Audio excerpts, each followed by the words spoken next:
What's up, everybody, and welcome to Elite POV, where it's podcast time, and you know what that means. On this very special day, today would have been Brody Lee's birthday, so we'll start the show by shouting out Brody Lee because we definitely miss him. All love to the Huber family on the day that's very hard for them, but we can show our gratitude and everything for Brody Lee because Brody Lee was truly a special person and athlete.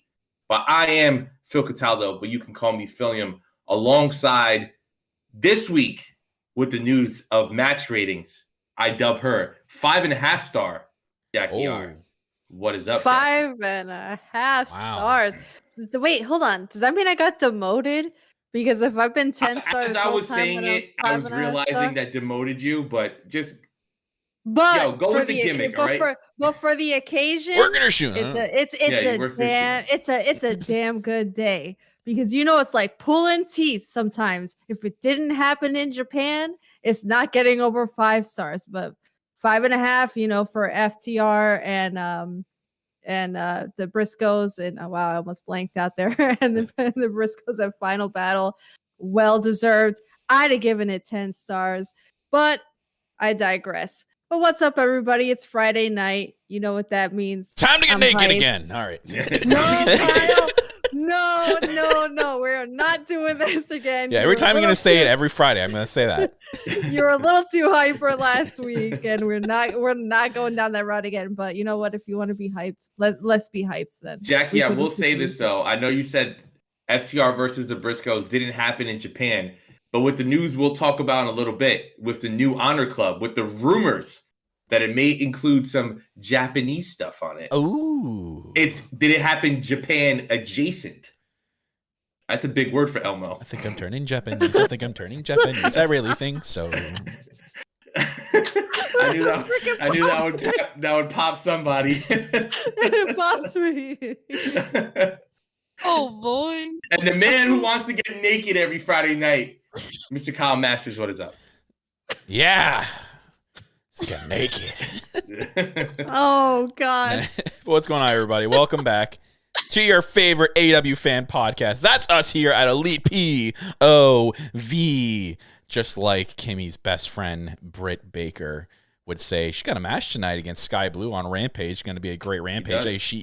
Tony Khan, Father Khan, Daddy Khan, whatever we want to call him, has stacked the card tonight, trying to get them viewers to watch Rampage. We're 50% there, Khan, Tony, TK, whatever we want to call you. We're 50% there.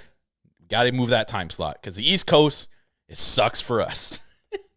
West Coast people are like, 7 p.m. We understand the UK have been watching wrestling at 3 a.m. for West Coast people are living in luxury. They're like, 7 p.m. This is great for us. Yeah. All my wrestling done by 8. Woo. What a life.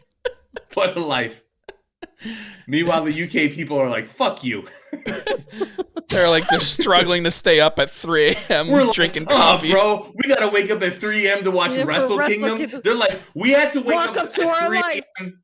to watch fucking Elias without a beard fight Kevin Owens. Hold up, they're lucky. Hold up, they're lucky for it.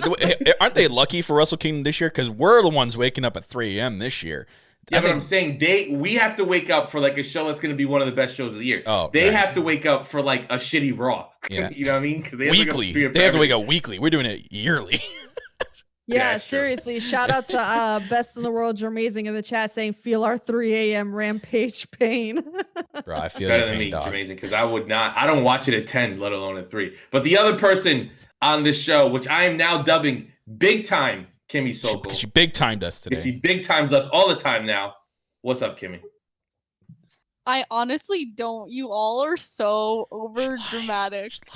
Okay, not I'm all. not lying. Not all. Big time. Watch out. Me out of that equation. Latina heat over here. Careful. Oh, right. It's just Kyle. But I'm good. Damn right. I appreciate everyone checking up on me last week. Things happened, but thankfully the person that, I got the bad news about is okay. We're okay. We're here. It's Friday. Final battle happened, guys. It's all good. It did. Here. It did. It did. And before we get it, because we got a lot of news, we're going to talk about Dynamite. We're going to give you guys a Rampage preview. Before we get to all that, if it's your first time, welcome. We do this show every Friday at 7 p.m. Eastern on youtube.com/ElitePOV and twitch.tv/ElitePOV. Make sure you are in the chat if you guys want to talk to us while the show is live. And if you can't catch it live, it's okay. It's available anywhere podcasts are found, and also replays are up on YouTube with the whole live stream up there for you guys to catch it if you missed it. If you guys like what you hear and see, patreon.com/ElitePOV. We will remind you that starting January, we are doing a complete overhaul of the Patreon. We have a bunch of shows coming to YouTube as you follow us at ElitePOV on Twitter. Kyle and Jackie have been doing a great job announcing that stuff on our social media. So make sure you guys check that out so you don't miss any announcements that we have coming. January 6th is a rough day to do a show on, but we will be doing a show on January 6th. That is our Elite POV Awards show. Last year, if you guys remember, we did it a little bit too early. We missed some matches, so we wanted to make sure we got the entire year in. This week, coming up, we will be sitting together, getting our preliminary nominees up, and then seeing if any of the matches towards the end of the year will kind of slide their way in. So look out for the Google Doc that will be posted on social media because, of course, you guys, the listeners, get to control who wins. And sometimes we're very mad at who you guys pick. I remember last year there was some choices we were happy about. But, of course, this is your award show, so you guys get to pick it. And then if all that isn't enough for you guys, shop ElitePOV.com where you get some great merchandise. We were talking about some new shirts that are coming to the store in the beginning of the year. So stay tuned to all that. But with all that being said, just top-level thoughts on Final Battle real quick before we get into the news because there's a lot of it. Jackie, I want to start with you. You kind of mentioned it earlier with the tag match. Yeah, I mean, I'll focus in on that because obviously big FTR Mark over here. I would have never guessed. No, you would have never guessed. No, never guessed at all. No way. I had, obviously high expectations going into the match, but when you have matches of the caliber of FTR Briscoes 1 and 2, you're thinking to yourself, how in the hell is match number 3 going to possibly top or even come close to the first two? And they freaking blew it out the water. It was just as graphic and insane as you could have possibly thought it was going to be, and then some. But, I had to bring myself to grips with the fact that my prediction was that FTR was not leaving with the tag belts, and they did not. So congratulations to the Briscoes on their 13th Ring of Honor Tag Team Championship title win. The two teams brought out a hell of a match of out of each other. I hope it's not the last we see of these two teams going against each other, but even if it was, that trilogy left a hell of a legacy, and all 3 matches in my book are on my match of the year contenders. And if I had a top 5, they're at least in the top 3. So, but overall, incredible freaking pay-per-view. I thought it was very well done, but I won't take up too much time. I'll just I'll focus in on that, and I'll shut up and let everybody else. So now, quick thoughts from the biggest Ring of Honor fan any of us know, and that's of course from Kyle. Yeah, I love Ring of Honor. But Kyle, what'd you think? It was great. It's a great pay-per-view. It was very smooth. There was a lot of buzz around it too. When I seen on social media, a lot of people talking about it, which is a good thing. And all the matches were really good and really well done. So I think if this is a pay-per-view to showcase kind of like what Ring of Honor is going into, happy to see it. I think Ring of Honor is going to do quite well once it starts and gets going. We do have some news about that which we'll talk to, but yeah, I don't know. It's I'm still wondering. I don't really know because I never really took a deep dive into as to why either someone in the chat or someone here is going to clarify it. But I thought the Briscoes weren't allowed on TV. Was there some sort of like they're not allowed on Warner or something like that, or they're not allowed on WBD because one of them, I believe it was Jay, said some very controversial stuff years ago, and the head of WBD is like, nope, sorry, you're not allowed on our channel. So that is why Honor Club is more fitting for them, because obviously, since they own Honor Club, it's free range. They can appear all of the time. No. They were on Dynamite this week. Didn't they do a recap? But not physically there. Yeah, okay. It's. I think it's a little different when you're doing a vignette versus when you're doing an actual appearance. Well, I mean, so Kimmy, what'd you think about? Because then about the pay-per-view. Because then we'll transition right to Honor Club. I loved it. Final Battle is basically, if y'all don't know, it's Ring of Honor's biggest pay-per-view of the year. It's their WrestleMania, and they really showed out from start to finish. I love afternoon pay-per-views. My new favorite thing after watching Clash at the Castle at like 2 o'clock in September. But all the matches were great. Everything went as expected. Upset that Daniel lost, but great showing, and I can't wait for the next one. I think it's going to be in April, but woo.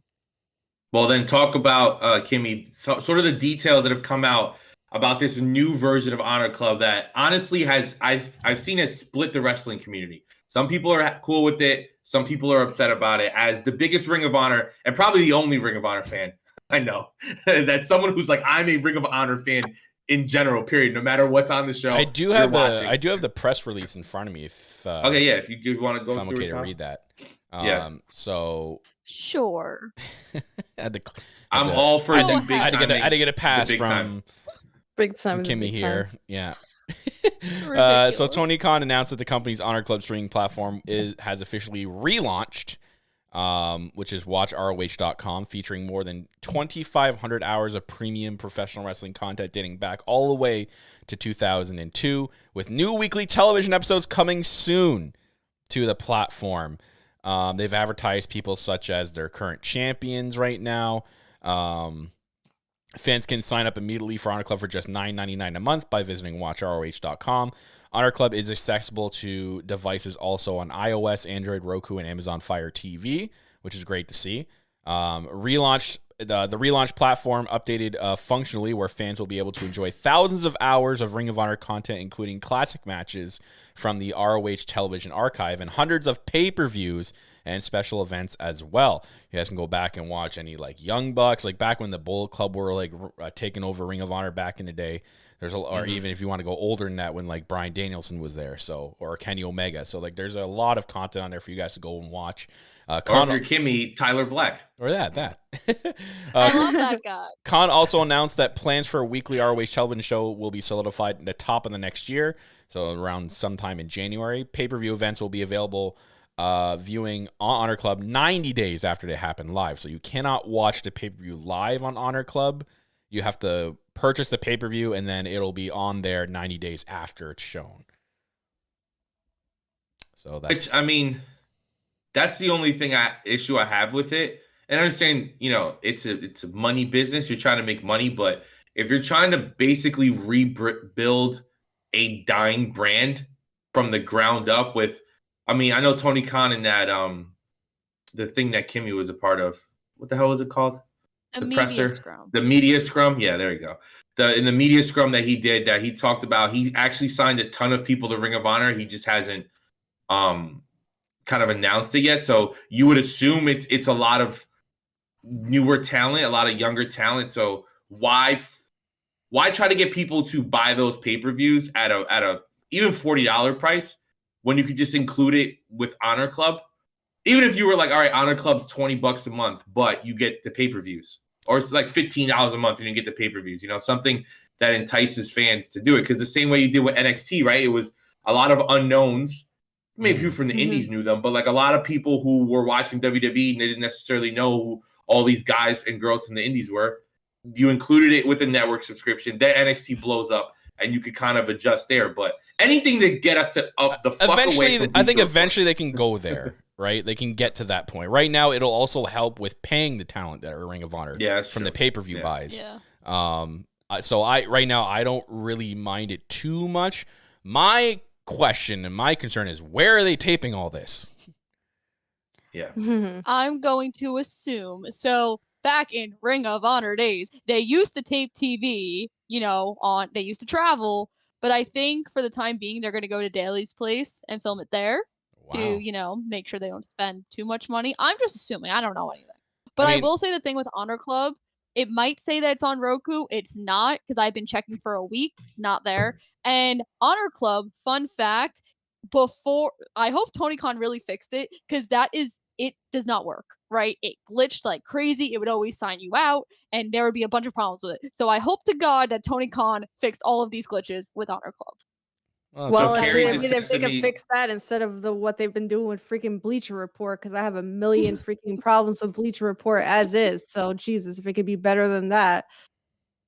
So Carrie just texted me saying that she heard that it's going to be the same place they taped Dark in Orlando. Oh, see, I was just going to say that because they are taping a bunch of stuff this weekend. I guarantee they'll be taping a couple of Ring of Honor episodes in there, like the first few. That's my assumption. Why not? I mean, a lot of the wrestlers live in the Florida area anyway, and I mean, if wrestlers were traveling during a pandemic to make it to Jacksonville, I'm sure people will travel to Orlando. Daily's Place a lot because Daily's Place is not just. I know Tony Khan owns it, but it's not just a wrestling theater. Like there's other shows there. There's like concerts and stuff that are there constantly. Yeah. So I mean, it's doable if you're gonna tape like a month or two worth of shows in like one night or 2 nights at Daily's Place. You book 2 nights at Daily's Place. You know, you sell tickets for people to come and watch, right? They could do it. Or, I mean, the same thing with what they're doing with the Dark Studio, right? I know it's not a big crowd, and it's tough to kind of watch wrestling shows sometimes when the crowd's not really big, but with the Universal things that they've been doing with Dark, you almost get that, like, old school NXT feel, like the beginning, where like back in, like, 2016 feel, like when they first converted over and they were first starting to do, like, I'm talking about a year before, like, Kevin Owens got there, like that era of NXT. Yeah. When, like, Bo Dallas was a champion. Bo Dallas, era. Like, you get those kind of feels when you're watching that Dark. So if they're going to do Ring of Honor in that aspect, I'm fine with that, as long as they're booking and showing compelling TV. So I'm excited for it. I'm going to sign up for it, hell, for sure, 100%. And who knows, we always joke about it, but Honor POV might actually become a thing. We are going to do and I will promise to everybody listening that we will do Honor POV, just like we used to say on Good Morning Elite, and I'm going to force Kimmy to host it. There you go. Yes, I'm so excited. I will be taking Honor POV by storm. Don't you worry, everybody. Don't worry, I got it. I'll produce it, Kimmy. Don't you worry. I got your back. Oh, good. And then, that was already in the contract. Me and Jackie will come in when we actually care about it. Like something happens that gets us good. Because there's no way I'm fucking commenting on some of these random matches that Ring of Honor is known for doing. Yeah. But I'm excited. Can we be like, I loved it. I worked with them at a convention and they were so nice. I'm like, cool. I don't care. Oh my God. They're nice to me, yeah, but the TV was shit. Yeah, it was shit, bro. They're nice to you, but I'll have you know. You know who else was really nice to me? Britt Baker. Oh, you know where she is now? The top women's wrestler in AEW. Listen, Kimmy, unless QT Marshall is the Ring of Honor champion by Super Card of Honor, I ain't watching. Yeah. I don't like it. That's your choice. You do you. It just hurt me even saying that out loud. That's gross. I feel like throwing up. But in another big AEW news, so AEW hired a new producer that was coming from the WWE, and there's been reports all over social media today about how the head of Warner Brothers Discovery and Tony Khan expect to have big changes to the presentation of Dynamite that could start as early as the first show in 2023, which means it could be a new set, just the way the graphics are. Supposedly, it's being reported that a lot of new motion graphics and stuff was filmed this past week. Like the wrestlers were filmed and stuff like that, doing stuff. So, I mean, this is very exciting. The one thing that no one will ever be able to top WWE on is production. So if we're able to get a producer from WWE to make this show seem even more bigger than the great wrestling does, right? To make it seem like a huge deal, it's an absolute plus. Kyle, do you have the guy's name? Yeah, his name is Michael Mansouri. He was the former vice president of global television production for the WWE and has been hired by AEW and will start he started actually this week's Dynamite taping. So I'm assuming he was there to kind of get a feel for it, and then they'll implement his changes going into the new year. His official title with AEW is Senior Vice President and Co-Executive Producer of All Elite Wrestling. So Jackie, you go. As somebody who watches every week, yes, what would be one of the changes you would like to see this guy make to begin the year? Oof. A loaded question. I can give you one right off the bat. No more fucking picture-in-picture. Relax with it, all right? That might not be a their thing. Him. That's Warner Brothers. How about this? More picture-in-picture in these fucking factory matches, less of them in the 5-minute women's match. All right. I mean, yes, that too. But at this stage of the game, we're now entering like what, year 4 with the with AEW. Why not spruce up the set a little bit? Like change the overall feel. Like, we've done a lot of the same going into. There have been some subtle changes. Like when you look back at some of the original Dynamites and you see how like lit up the audience was, the sets were so bright and colorful. Yeah. And then over time, it kind of like dimmed down and it had a darker feel to it and everything like that. I think some kind of overall aesthetic change can happen just to like make it feel a little bit bigger. They are running a lot of smaller venues, but it doesn't need to feel small. You know what I mean? Like if they can kind of make it seem a little grander in size than what it really is, it kind of plays off to the big time feel a little more than what it is right now. And kind of just give the illusion of just being on a grander stage. So that kind of aspect of it. And so I'm like, if you're talking in terms of like overall format, that we could be here all freaking day with some of the changes that I would make to like the overall. But what do you think about them? Maybe like I'm a sucker for stages that just have screens, like the old NXT stage that was just one long screen and then a small stage and then the ramp to walk down. Yeah, or like even the Ring of Honor show. Like I like the tunnels. Yeah. It's very AEW, but like I feel like we've grown past having a heel and a face. I know what Jackie's trying to say though. You want to be presented as a big company in a big show, not a indie tunnel NXT type of show. You want like the WWE right now is a big fucking giant 130,000 inch screen TV. Like even the full gear stage that they had, that was nice. How big the vertical screen and the things like that, like certain elements like that, if they can play up and make it feel like a big time production, it feels like grander. I don't know how to say, like when you make it feel like a big deal, people that are tuning in that are just channel surfing are like, what the hell is this? Because right now it just feels as small as the arena is. Make it feel bigger. That's what I would say. I know Ant is probably not in the chat, but this one thing is gonna come from Ant's heart, and I hope he hears this. Day one, if Ant was this new producer, he'd walk right up to Hangman and be like, pose for your fucking pyro. That's the best feud in AEW history that's been going on since day one. Hangman does not pose for his pyro. He walks through it. Not anymore, because he used to. He used to do like the whole spinning around and lasso up in the air kind of thing. He used to do that. I just think it's so funny because I know I know you're the first thing Ant was saying. Yeah. But like, Britt Baker's the only one that poses for her pyro. I think a big look feel is needed. And they've done the stage screen before, like even at Grand Slam they've done it, Revolution they've done it, where like the whole stage is a screen. That's really cool. And they do really cool graphics with it. I think they could just keep that for every show. Yeah. Like they have the money to do this. It can't. I understand like moving equipment and stuff like that, but if you're only doing one show a week, get another production truck. WWE has like 12 that show up to the arena. We have like 2. Just get one more production truck. Put the whole screen in that. They have a lot of demand for production. You have a lot of demand for production, Kyle. As someone who's done this for 4 years in school, I don't think people realize how big of a deal this is. Like the wrestling that you see every week is based on production, and I just feel like personally, production does not get enough credit. So y'all better be damn happy. Kyle produces this show every week. What are you talking about? If anyone knows about production, it's Kyle. I'm not saying they're producing shit, Kimmy. I'm literally just saying add a production truck. I know. You literally just said that I was criticizing them for their shit on TV. You literally just said that. Do I have to go and rewind this? Yes, I want on my.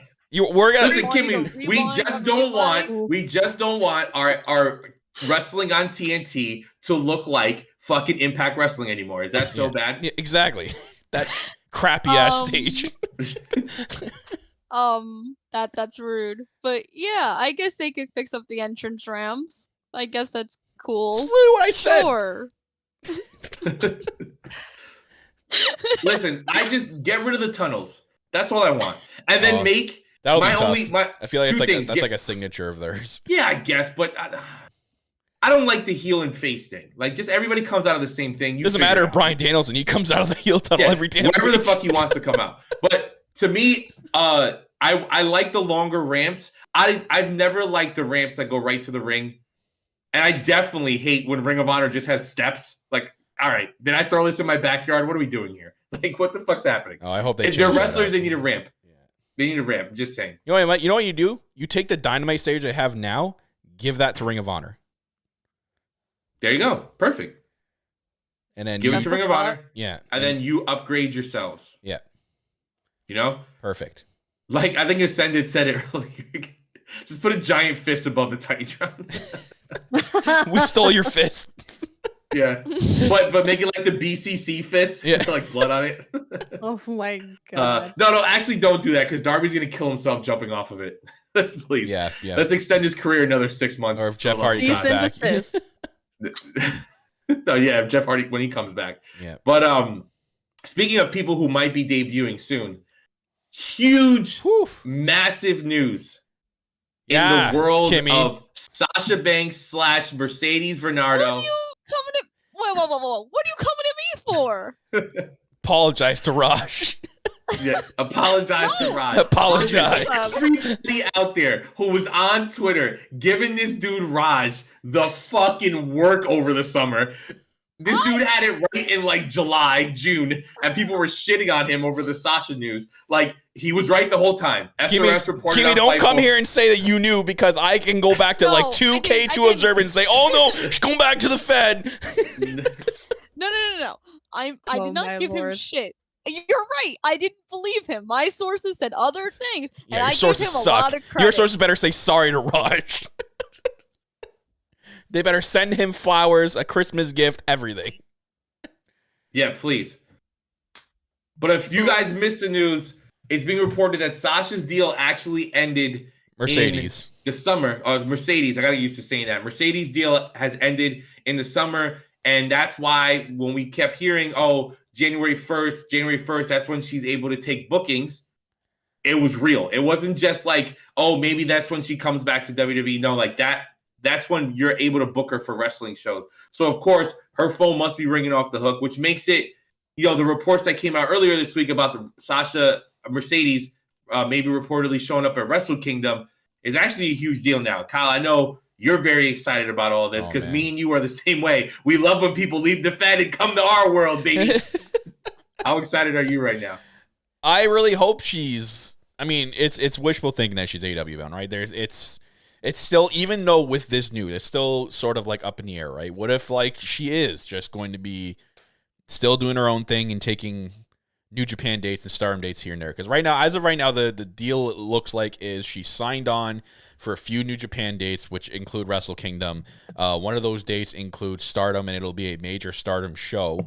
And it was based off the fact that her following and stuff, she's being able for Stardom to bring her following into Stardom to get people to recognize Stardom and watch it and, see what it's all about. So that's a smart business decision on their end. That's huge to get her. And Mercedes has always wanted to go there and wrestle in Stardom.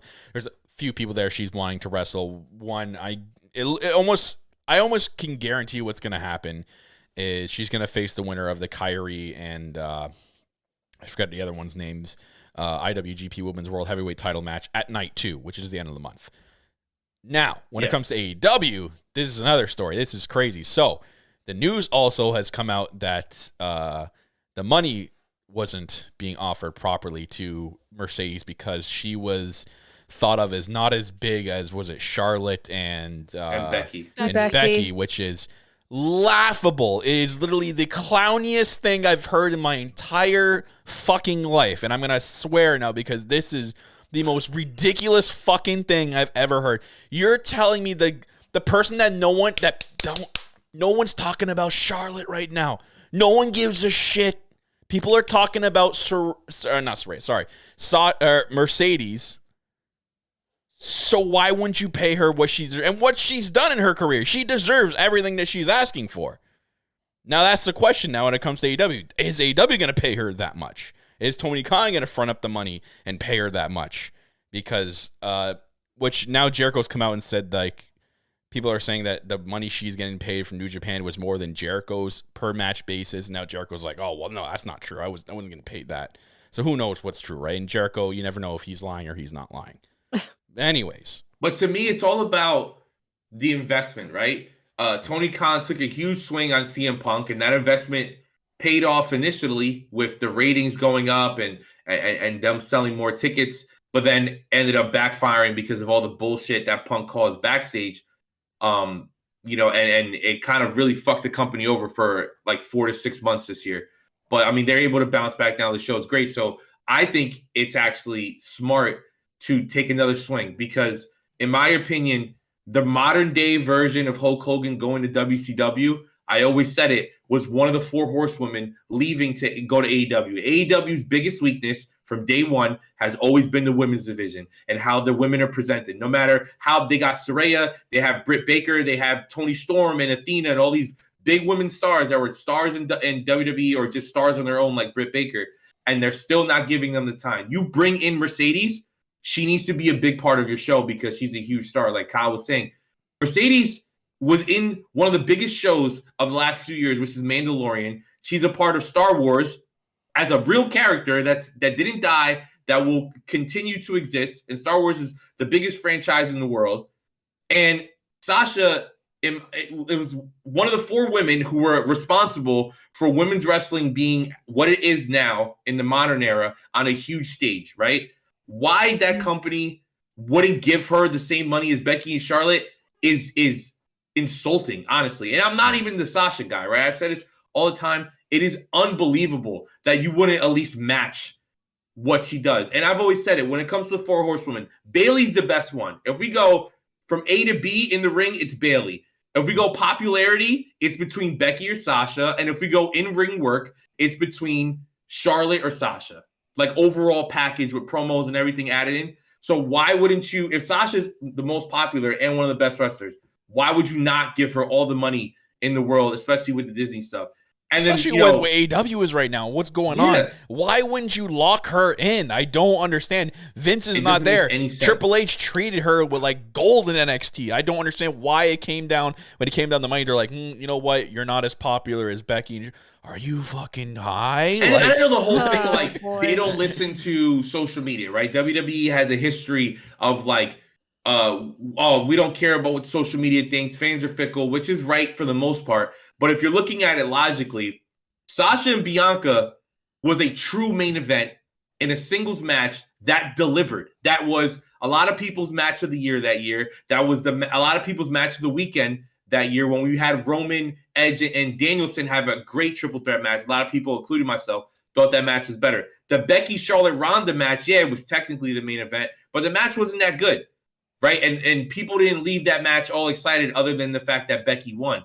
But you have a huge star like Sasha. Why would you not lock her up, right? And then with the WWE has a history of being racist and misogynistic.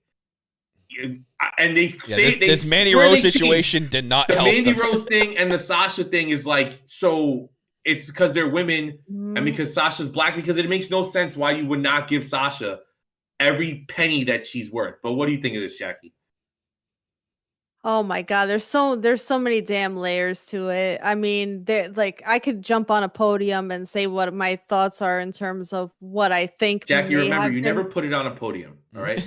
I'm about to say, like, in terms of like, in terms of what I could say about like my own speculations of why it went the way that it went over there. But obviously, like I always say, I'm not in the room where it happened, so I'm gonna keep my mouth shut about that. I have my own opinions. I'll keep those to myself. However, now that all of these details are starting to come out and it's starting to look like a real reality that we could be seeing Mercedes in AEW. Holy shit. Yeah. Holy shit.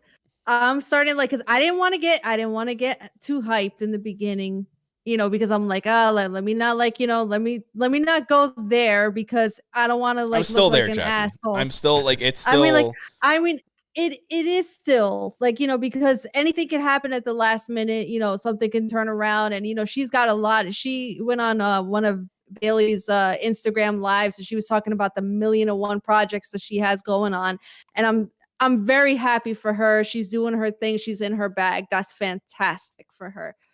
But if the opportunity is there, all I have to say is they cannot, and I said this when they hired Saraya too. They can't. She's somebody that you really can't drop the ball with. The AEW women's division has suffered greatly. As much as I have wanted to be the positive person, as much as I wanted to be optimistic, the ball has been dropped time and time again.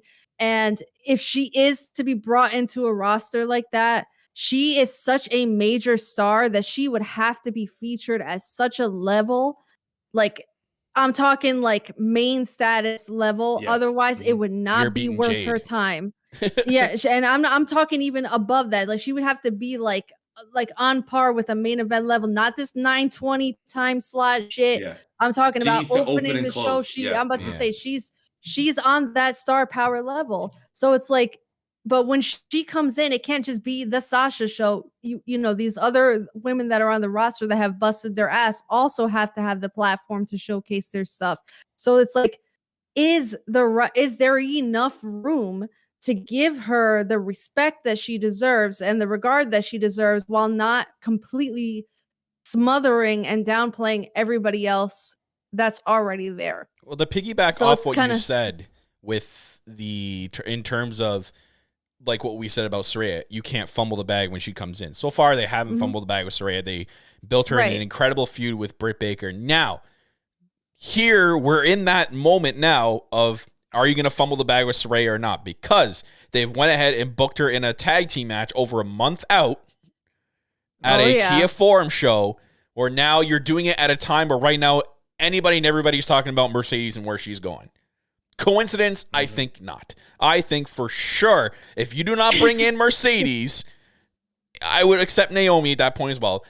If you don't bring in Mercedes to be her partner, you fumbled the bag with Saraya. If you bring in a Toni Storm or a returning Thunder Rosa, you fucked it up. You can't, plain and simple, you fucked it up. Do you think they would bring her in on a one-time thing?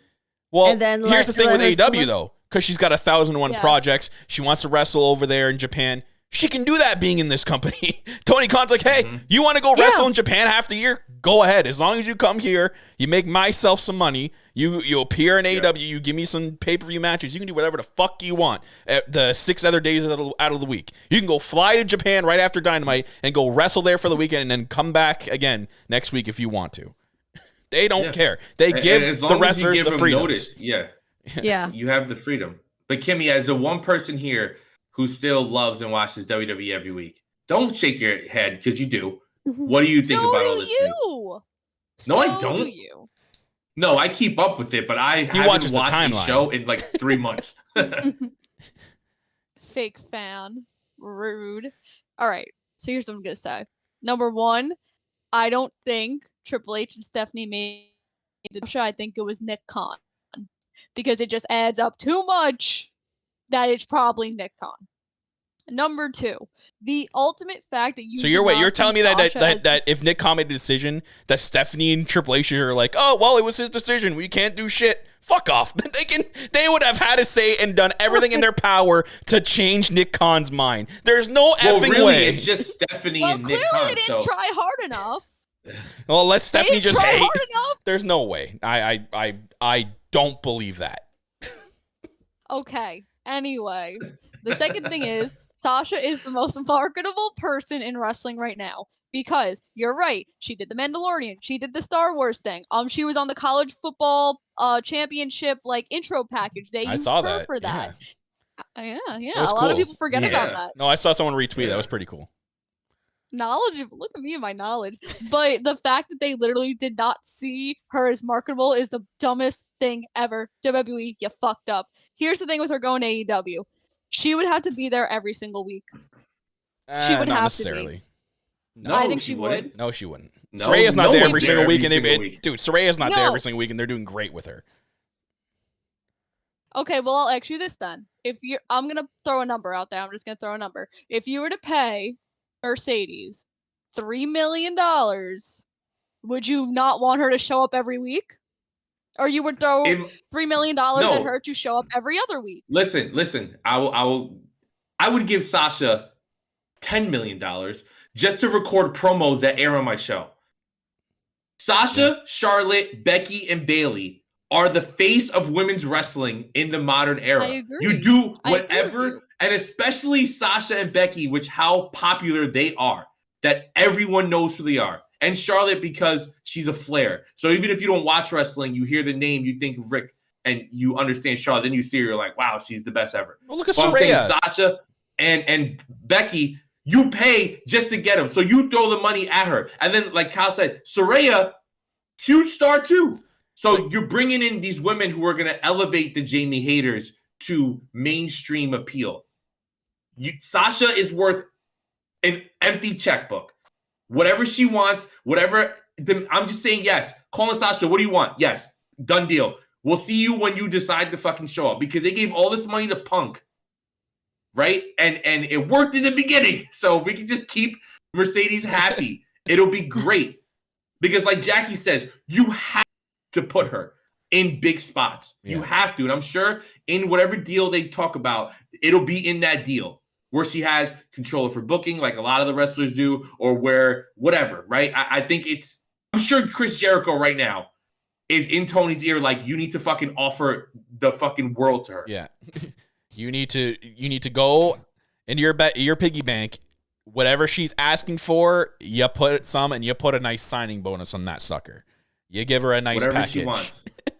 Whatever she wants. And then you book her right.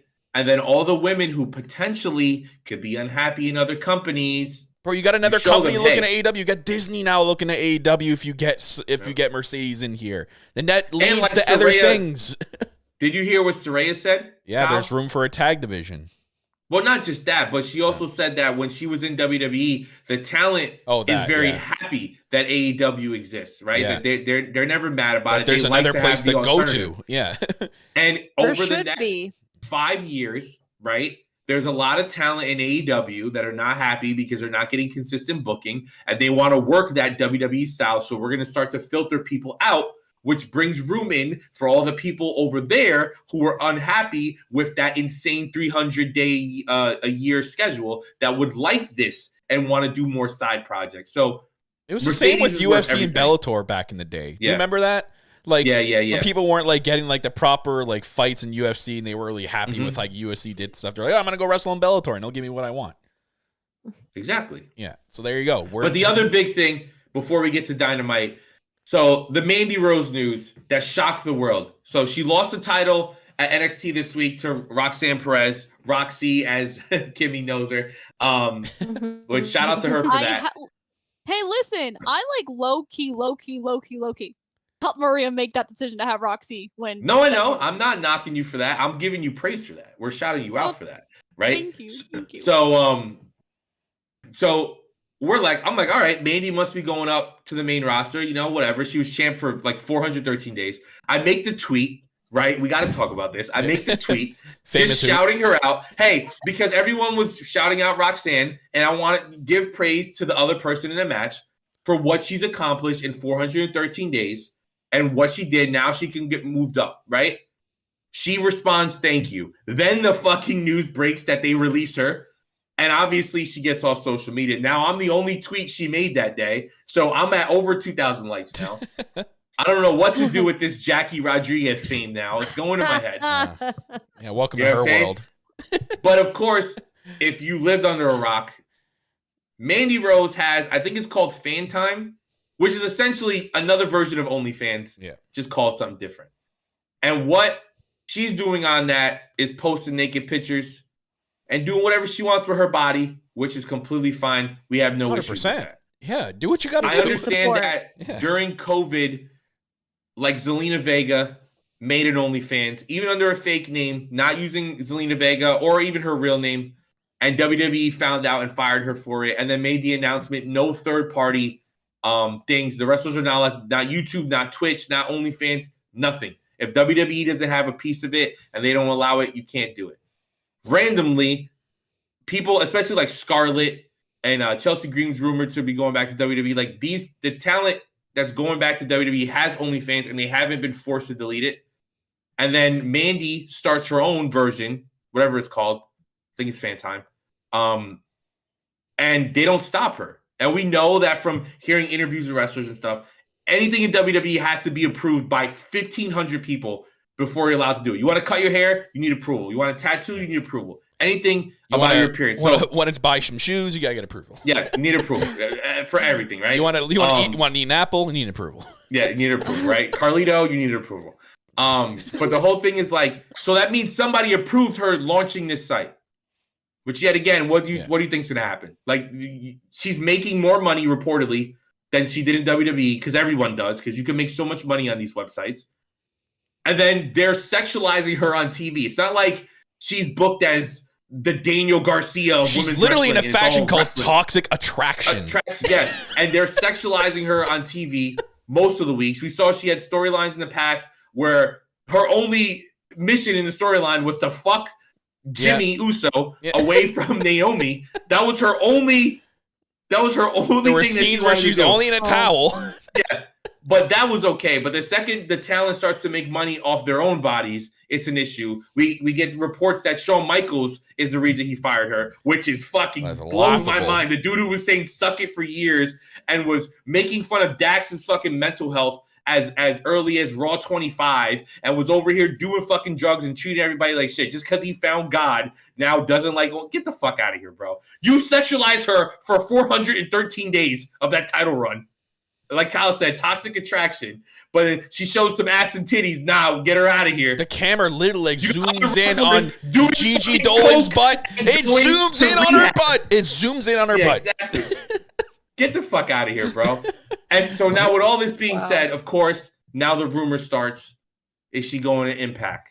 Is she going to AEW? Could she be going into this new version of Ring of Honor? The opportunities are endless because I think Mandy Rose is a great TV wrestler. Is she the best wrestler? No, but she gets the job done. She has an incredible look, and she comes with an established fan base to her. And I don't know, there are a lot of people who don't like the OnlyFans stuff. To each their own. Make that money. If you want to make that money, make that money. But that also comes with a level of popularity to it, and those people are going to be watching the shows who are signed up to those things. So that brings more ratings. But Jackie, you're the most level-headed of all of us. All right? Am I? What do you think of all this? You are the most level-headed of all of us. Would you like to see her in AEW or Ring of Honor? Or in New Japan versus Okada?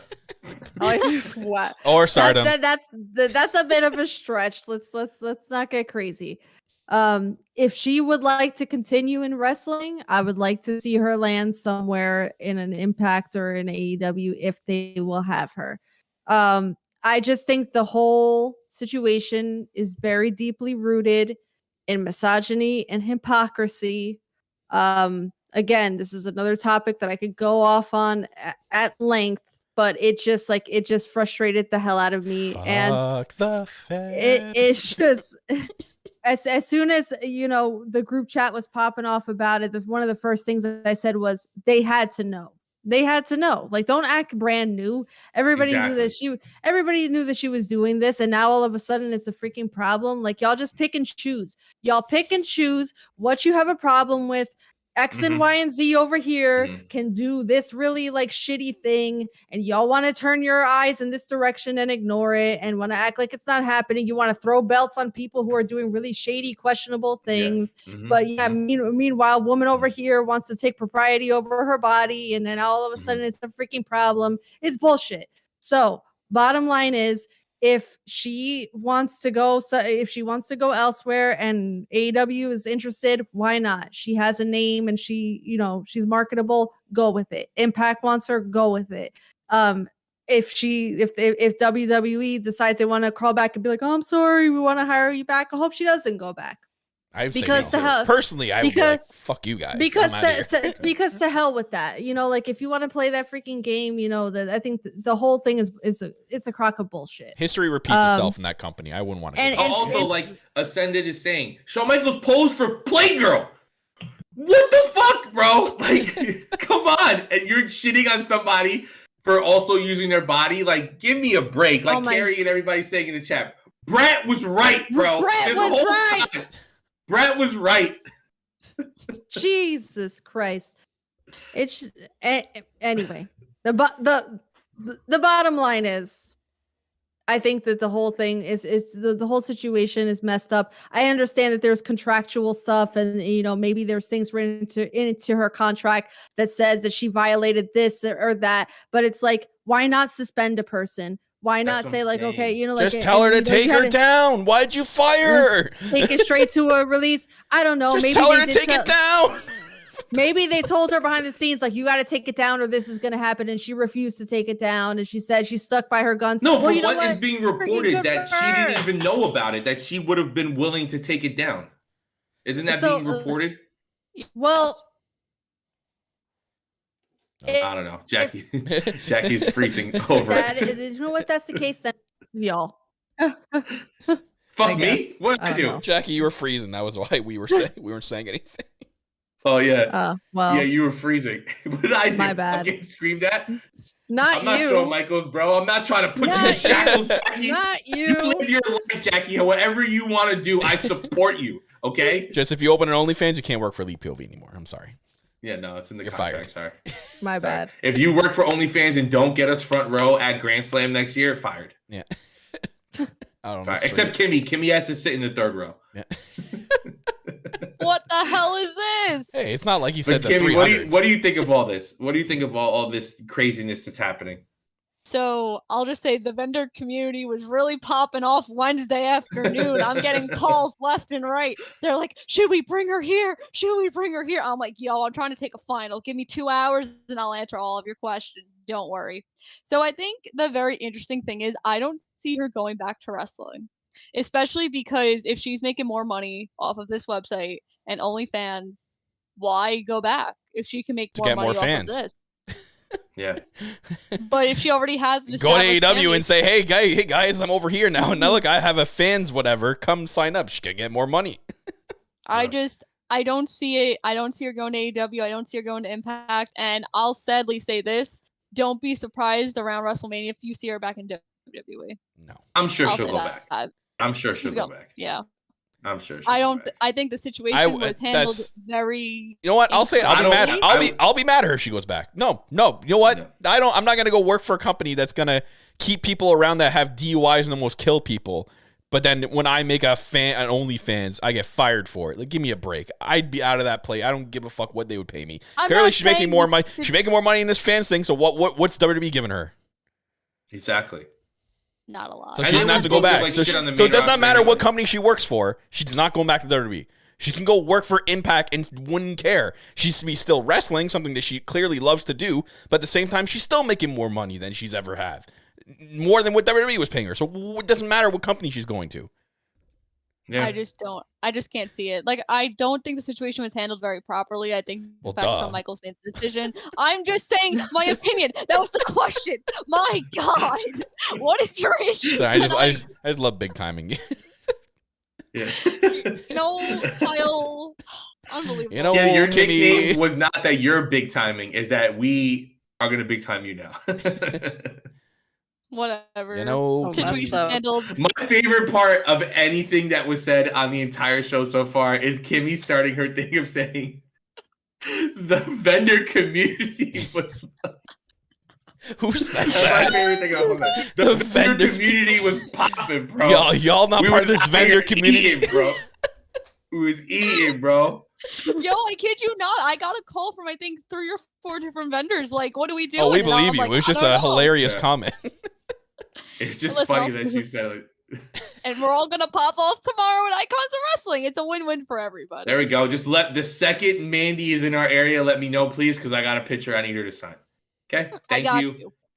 No Thank problem. you. Fuck you. Bye. Exactly. Wow. Fuck you. I hate you, Kyle. Goodbye. I was quoting MJF. I wasn't actually saying that to you. Oh my Lord! You Anyway. two Hostility. get it together. The hostility. Anyways. Him. It's so him. What are you, 40? So besides all the crazy news that has been happening in wrestling, there was an incredible AEW Dynamite this week. Of course, we had Winter is Coming happen this week, and there was some great matches and some great moments that happened. So I want to start off with the match that started off the whole night, which was the Elite versus Death Triangle. They came out to the NBA on NBC song, which popped the hell out of me as someone who grew up watching basketball on NBC. I used to love hearing that theme all the time. It's really cool. I love that they're giving it this basketball feel, especially with their partnership with TNT and TBS. So I absolutely love it. I was surprised that the Elite didn't tie it up 2-2. I thought they were going to do like the 2-2 and then 1-1-1 for it to end. But I guess it'll be just like when the Cavaliers came back from a 3-1 deficit to win the final. I think that's the road that they're going. So it's going to be a lot of fun. But Kyle, what do you think about all of this? That was sweet. I'm Tony Khan tweeted before the show that he got the rights to it, and we are curious to see like if they're going to transition that to TV, and clearly they did, which was awesome. Cool presentation when they do stuff like that. We know like the Elite's all about that stuff. We remember when they did the Space Jam entrance, which is still the Dark Order with Hangman and the Space Jam entrance is still one of the best produced entrances to date in any wrestling company. It's so my favorite awesome. My favorite AEW moment ever is still that entrance. Especially like the Dark Order was so cool with the thing they did with the video with them, the Shadow wearing the cowboy hat. Like it was just so well done. But anyways, this was really cool. Still using Kansas, the band Kansas quote retweeted the video of the Elite's entrance and we're pumped about it. So that was really cool to see as well. And the crowd singing it. But this was a great match, great opening match. We kind of knew that they're going to open up with either one of two matches, and they open up with this one. Clearly, because of the Ricky Stark situation, you're going to have to make that the main event. But anyways, unreal opening match. Crazy, too, that they didn't do the 2-2 thing. But the 3-1 makes a little bit more sense now. Them coming back from a 3-1 deficit to win the titles will mean a lot more. It's what's now booked for the next 3 matches, which is extremely interesting, which is like as soon as the Kenny was talking, so like the next match is going to be the Hammer's legal, and then you basically had no DQ. Everything's legal. I'm like, I bet you match 7 is going to be a ladder match. Sure enough, the graphic comes up. The next match is a false count anywhere? False count anywhere. And then Escalera de la how do you say it, Jackie? De la muerte is the last match, which is the what does that mean? Is it like ladder of death? De la muerte? Yeah. Is it ladders of death? Ladder of death, I think. Match, that was like their first ladder match at All Out 2019, I believe, or 2020. Yeah, what the Bucks and the Lucha Bros had that match. Yeah, that was the craziest fucking ladder match I've ever seen live. Like, I was scared I was going to die. Yeah, so that was insanity. That's awesome. I'm happy to see it. It's definitely going 7 now. you don't book Escalera de la Muerte for the last match, but it ain't going 7.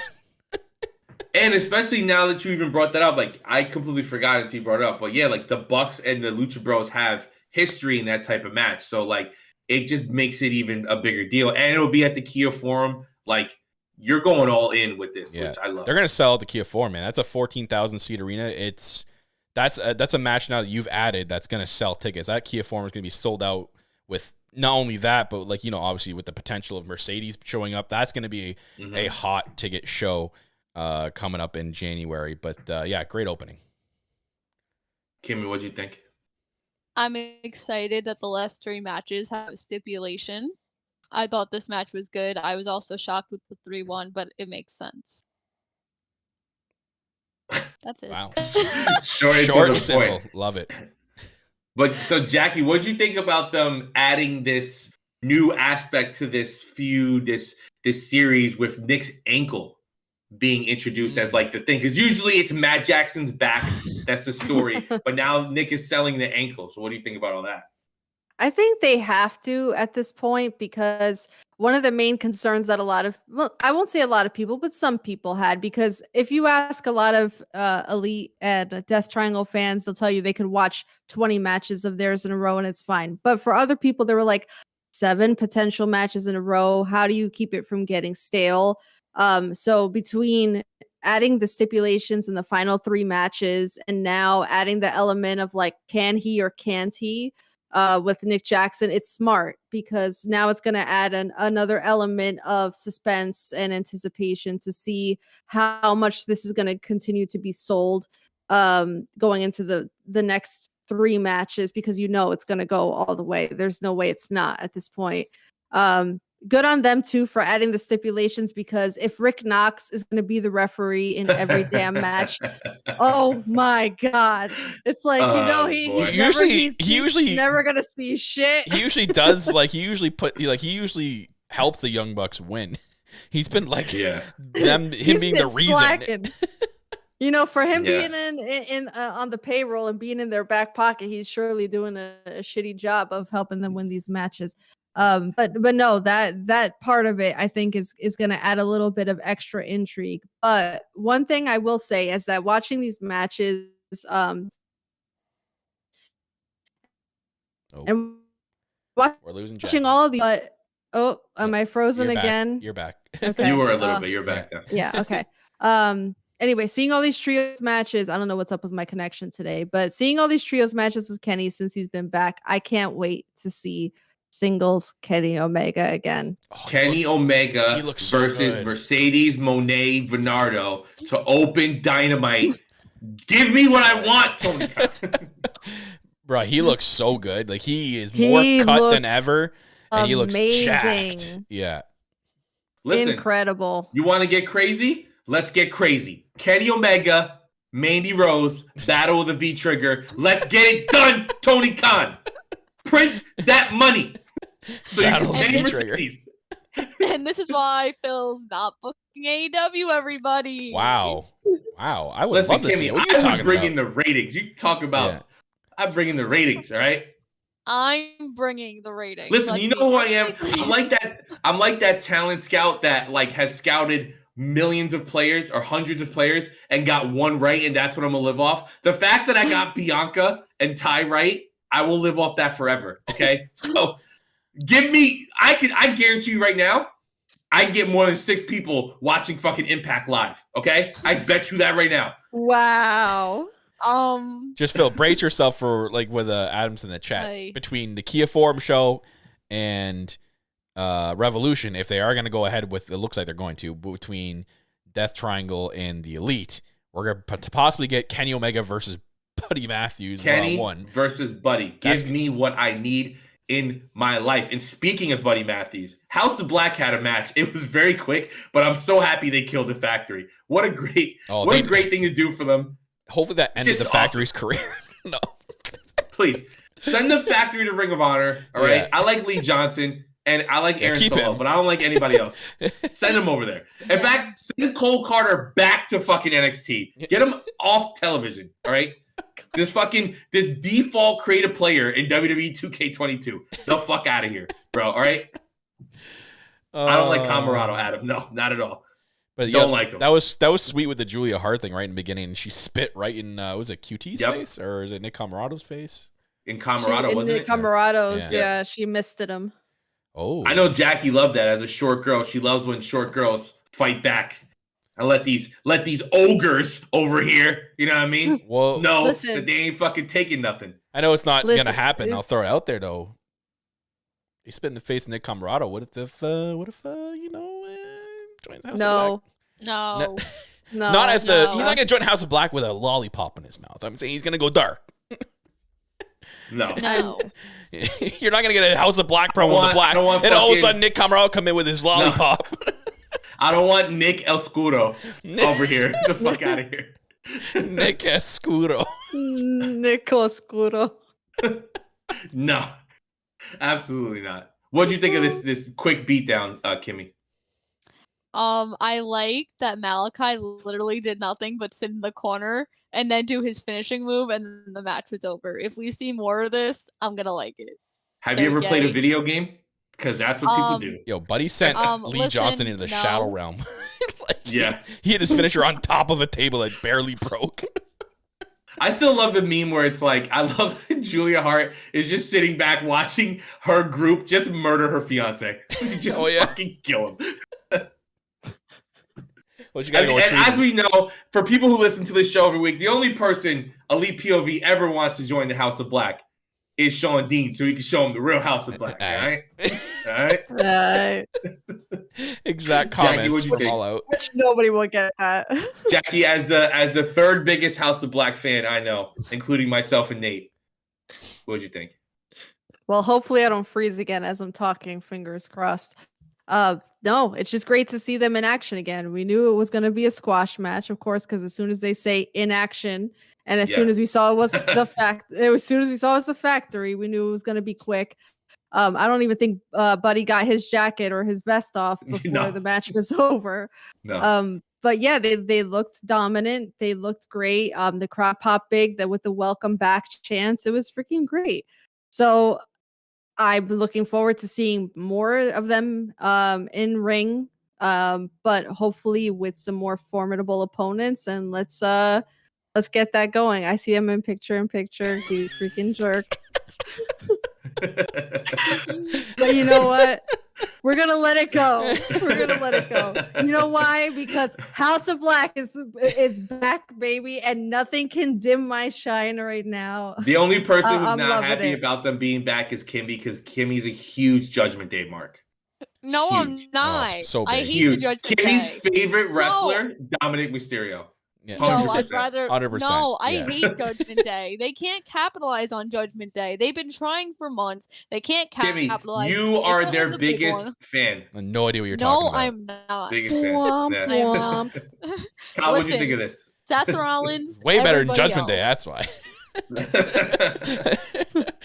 I don't like you people. No, it was fun. It was fun to see him just destroy the factory. We know eventually I think this is just they're biding their time, right? Like they planted the seed. Was it last week or the week before with the Brandon Cutler thing? And he stood over Brandon Cutler and he gave him choice words, basically to kind of watch yourself. And he's part of the elite, so I guarantee that's going to lead till I have a vision in my head that after the elite win back their trios championships, the lights go out, and then there's a stare on the House of Black, and the crowd's going to go absolutely bananas when that happens, and they're going to have a brawl, and that's going to lead to their feud heading into Revolution. Like it writes itself, and if they don't do that, it is a big, huge missed opportunity, and at that point, why the hell did you bring this team back then? True. And then why did you tease them so heavily against the elite? Because they could have feuded with anybody. Yeah. So it's definitely going to be awesome, though. Yeah. So, there's a couple more. There's 4 weeks left, I think, until the Kia Forum show. Once in a while, to have them do the same thing. Maybe it's like another trios in the ring, and they just come out and destroy them. Or maybe they have a legit match. Maybe they face a Dark Order, or they face the Best Friend. Something. You know what I mean? Just have them have something legit to kind of throw people off, or maybe look like they're going in another direction and then completely swerve everybody, and they show up at the end of the elite match. Which would be one of the coolest things ever, right? And then speaking of the elite, I want to kind of jump ahead to something. And I want to talk to Jackie about this, because not only do we both love Hangman, but me and Jackie are probably equally as emotional. So Hangman cuts this incredible promo. Oof. Yeah. Recapping what his night was like when he got the concussion in the match against Moxley. And it was a great promo, right? Hangman's always very good at bringing the emotion to the screen. But it was the line he said at the end that got me. And I'm wondering, at what point did you start crying, Jackie? But is when he's talking about his son, right? He has a son? Yeah. Yes. Yeah. How he couldn't remember his son's name. And I was like, holy fuck. They took this to a whole new level. And it's one of the things where it's like, if Moxley is the soul of AEW, Hangman's the beating heart, right? Hangman from day even before the company was made was the guy that the elite said, this is the guy.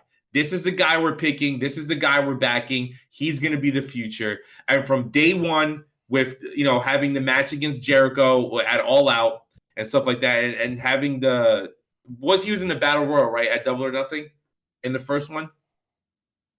Whatever, being a part of the whole company, like the whole story of Hangman was winning the title. All in. No, it was not all in.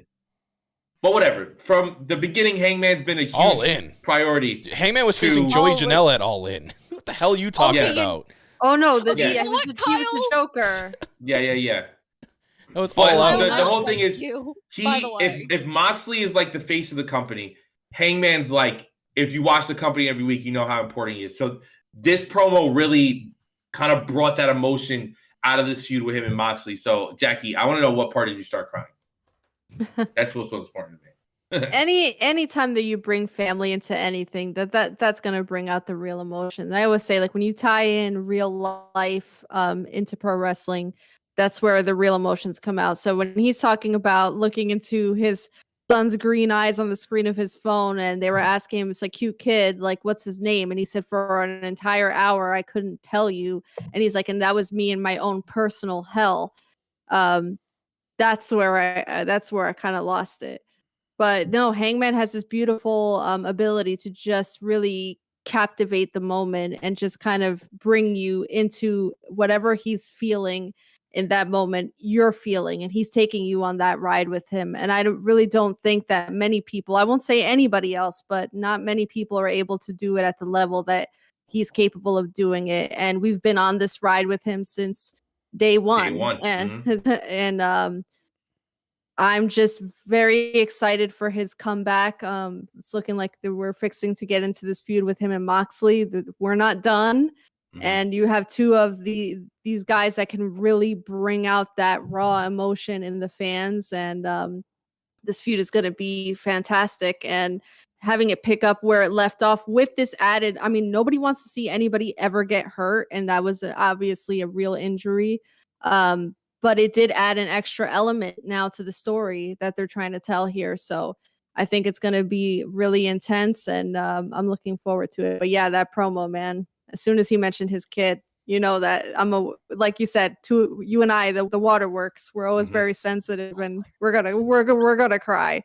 Kimmy, what are you scared of right now? My dad was standing in the doorway watching me. Oh my god! I thought it was a spider. Well, while you deal with that, Kyle, what'd you think of this promo? Did you cry? Did you tear up? Yeah, it was Hangman can really dig deep into the emotional stuff when he cuts promos. We saw that with the promo that he cut against Moxley back. I think it was actually the event, my shirt that I'm wearing right now. When they had that promo battle, and like Hangman dropped that like line. Oh, what did he say? It was like, everyone was like, "Oh, I relate to what you just said." Like something about like, he say something. Oh, like, the medication. I'm mad. I'm like anxious, and the pills aren't working, and stuff like that. He when he goes like he shows that he can cut an emotional promo, which is fantastic because it sells. So I thought it was an incredible promo, and I'm loving this feud. It's clearly leading to something between these two. I don't know how far they're going to stretch it. If the plan is to stretch it all the way to Revolution, I mean, that's a far length way to stretch this to Revolution. But they're adding the Dark Order and the BCC into it. So as we saw with the Moxley promo, like, oh, bring your Dark Order friends. So it's cool to see them. Like they'll be able to stretch it. I mean, I know Revolution. I always think it's in January, but it's in March. Yeah, I mean, it'd be a really cool thing to do, right? They've done long-term stories before. Like, look how long it took for MJF and CM Punk to actually face. It was like a 5-month feud before they actually had their first match together. I believe it was like their first. Got to be something like that. At least their pay-per-view match. It was like a 5-month build, because I remember they had like a Thanksgiving promo against each other, which was really like one of their memorable promos. And they didn't have their first pay-per-view match until Revolution, which was in February of that year. So they had a lot of build. So this has potential. They could do a lot with this if they want to stretch that, whether they have a match against each other in between now until Revolution, and Revolution is like a big stipulation match that they have. I think they can have a lot of fun with this, and it kind of looks like they're going that direction, which I'm all for. So we'll see what happens, but I'm excited. Kimmy, did you cry? Or are you just stone cold hearted and you're just like, nah, bro, Daniel Garcia wasn't in the segment, I ain't shedding a tear?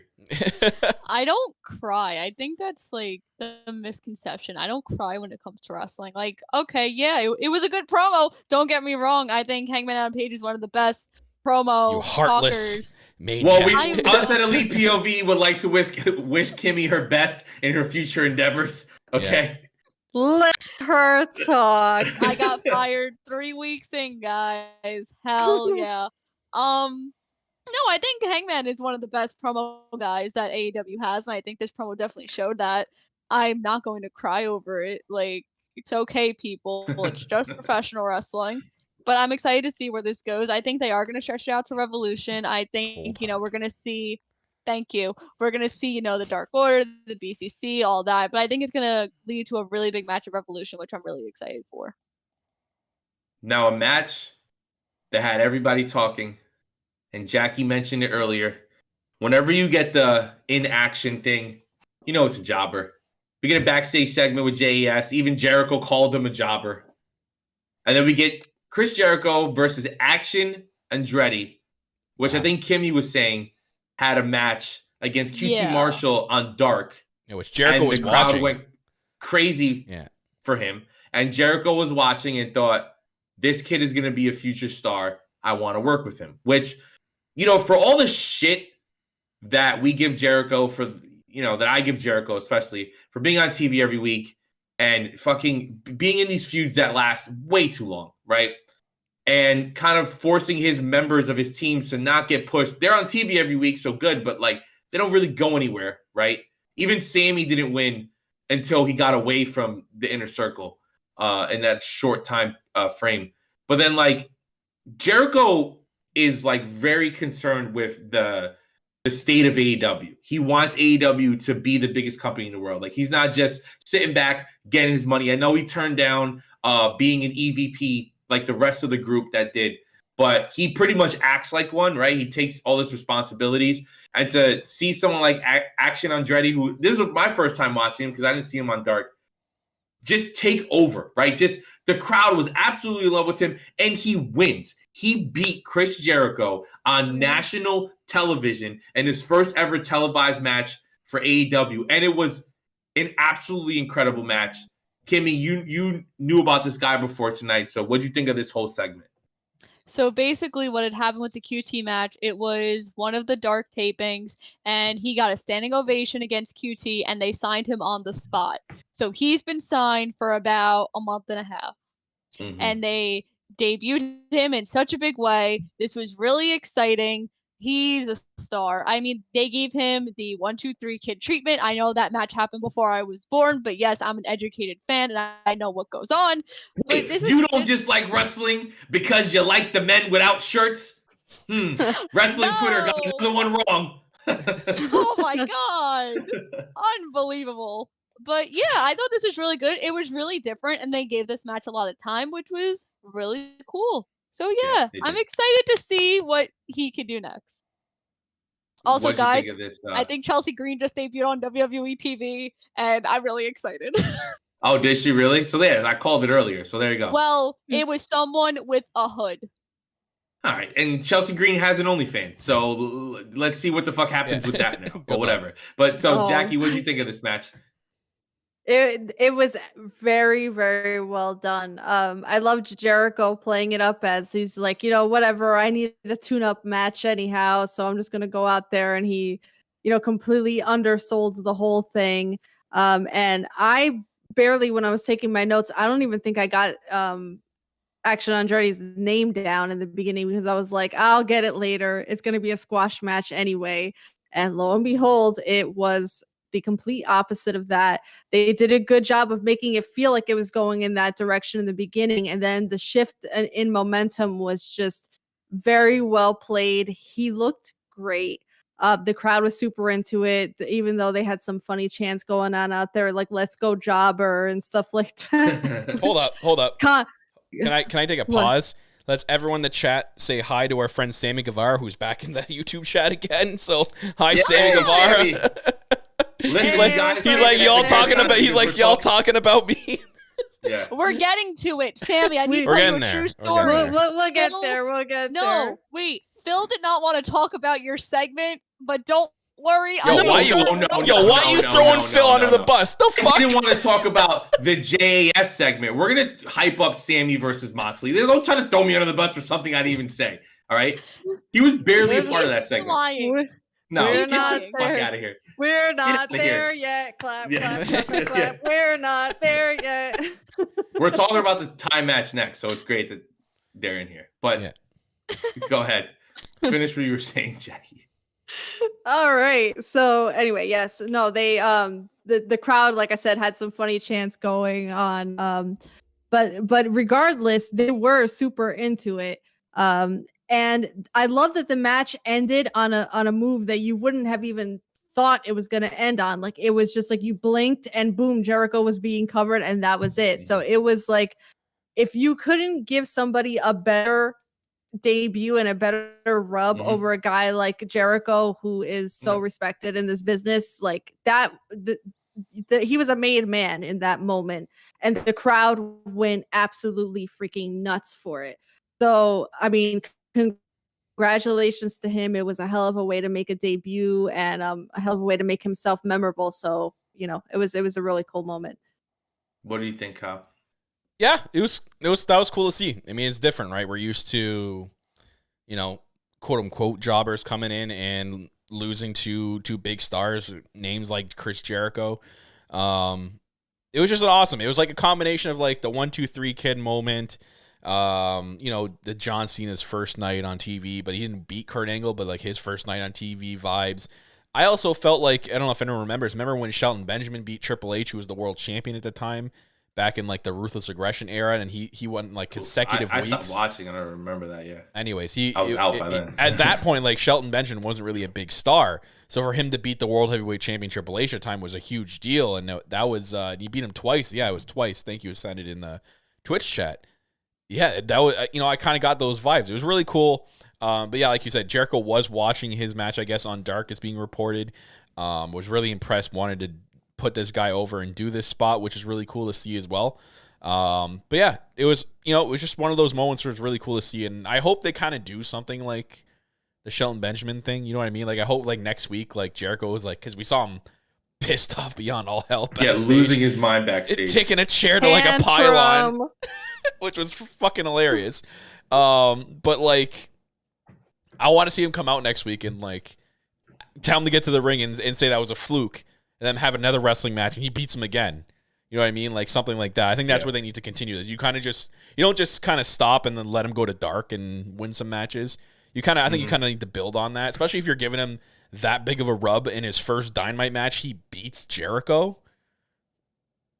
And that's then pretty good about AEW is for what 3 years that this company has been around. They've done things here and there that are like, it's not necessarily going to go how you think. And having Action Andretti beat Jericho reminds me of when Orange Cassidy won a match in Picture in Picture. And people were like, wait, what? That's possible? Like, it's little things like that. It's that little doubt that, oh, maybe tonight, this random match that I could give a fuck about. Oh, Jericho's going to beat somebody. Who cares? It's a jobber match. Who gives a shit? But then he wins. So now the next time, like, obviously on tonight, Wardlow's fate is in action and he's going to kill somebody. We know that. But what if he doesn't? Because now that little bit of doubt is there where you don't know if it's possible now. And that's what makes it must-see TV. That's all I'm saying. And speaking of must-see TV, and especially since we have an audience watching. So we get Ty Mello versus Ruby Soho. Okay? Hey. One of my favorite matches of the night. And the reason why, even if it's not for a title, they need to build feuds and they need to take what's happening on the show and run with it. So Ruby gets hurt during the match. Let's build a whole story around it. Her comeback, she attacks Ty. Let's get them on Winter is Coming, which is one of the biggest shows of the year. And let's give them time. Was it still at the fucking 9:15 and 9:30 slot? Yeah. But, I mean, at this point, I'm just going to take what I could get because it's the end of the year. It's been a rough year for AEW when it comes to stuff. But, like, they gave the women time.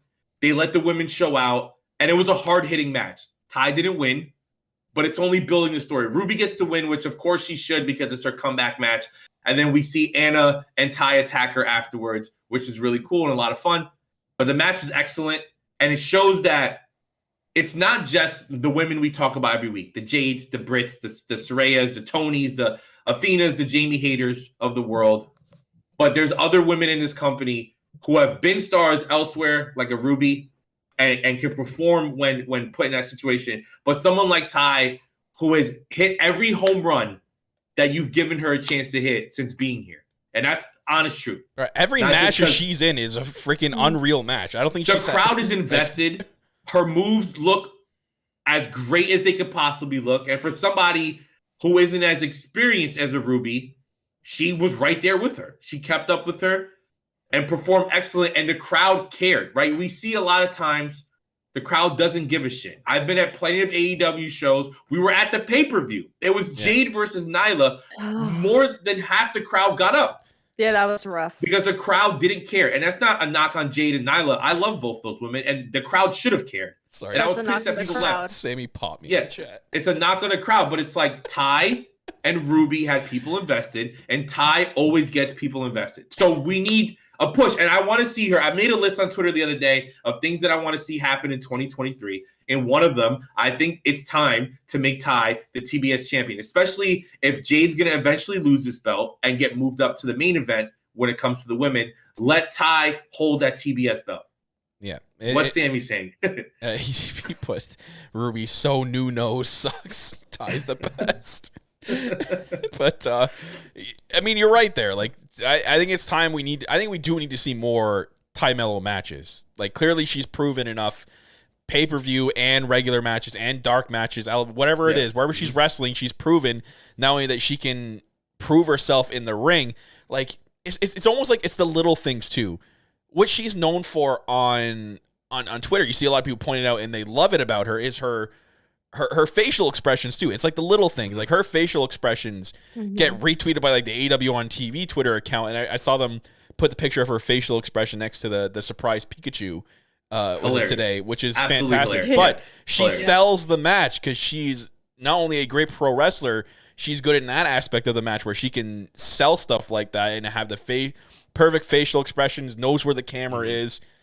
She needs to be pushed into another level. She's proven herself time and time again in every single match she's had in this company. You're right. I like that on your list, fellas. It's time for her to be TBS champion in 2023 and carry that belt, because I think she can go on.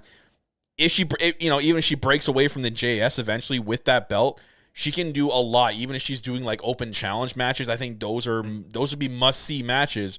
Her putting that belt up in an open challenge kind of way, and then having people come in, and then, if others in the future just, other big names come into the company, she can have big matches with them as well.